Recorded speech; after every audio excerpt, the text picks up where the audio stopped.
कैकेयी के वचन वापस लेने के बाद भी राम क्यों गए थे वनवास? रामायण ग्रंथ के अनुसार राजा दशरथ कैकेयी को सबसे अधिक प्रेम करते थे। राजा दशरथ की तीनों रानियों में कैकेयी सबसे अधिक वीर और राजा दशरथ का साथ निभाने वाली रानी थी। एक कथा के अनुसार एक बार देवों और असुरों के संग्राम में देवराज इंद्र ने राजा दशरथ से मदद मांगी थी। उस वक्त राजा दशरथ के साथ रानी कैकेयी उनकी सारथी बनकर गई थी और उन्होंने युद्ध भूमि में राजा दशरथ की प्राणों की रक्षा की थी, जिससे खुश होकर राजा दशरथ ने कैकेयी से 2 वरदान मांगने को कहा था। लेकिन कैकेयी ने उस समय वरदान नहीं मांगा बल्कि कहा था कि समय आने पर वरदान मांग लेगी।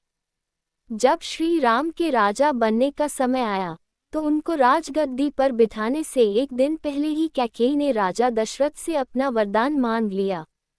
वरदान में उन्होंने श्री राम के लिए 14 वर्ष का वनवास मांगा और दूसरे वरदान में अपने पुत्र भरत को राजा बनाने की मांग की। कैकेयी ने श्री राम के लिए 14 वर्षों का वनवास मांगा, न 1 साल कम और न 1 साल ज्यादा। पर प्रश्न ये है कि उन्होंने ऐसा क्यों किया? दरअसल कैकेयी ने ये 14 वर्ष के वनवास का वरदान जानबूझकर मांगा था। एक नियम के अनुसार अगर कोई व्यक्ति लगातार 14 साल तक किसी संपत्ति पर कब्जा करता है तो उसके बाद उसी का अधिकार होता है। इसी वजह से कैकेयी ने श्री राम के लिए पूरे 14 वर्ष का वनवास मांगा था। कैकेयी के वचन वापस लेने के बाद भी राम जी वनवास क्यों गए?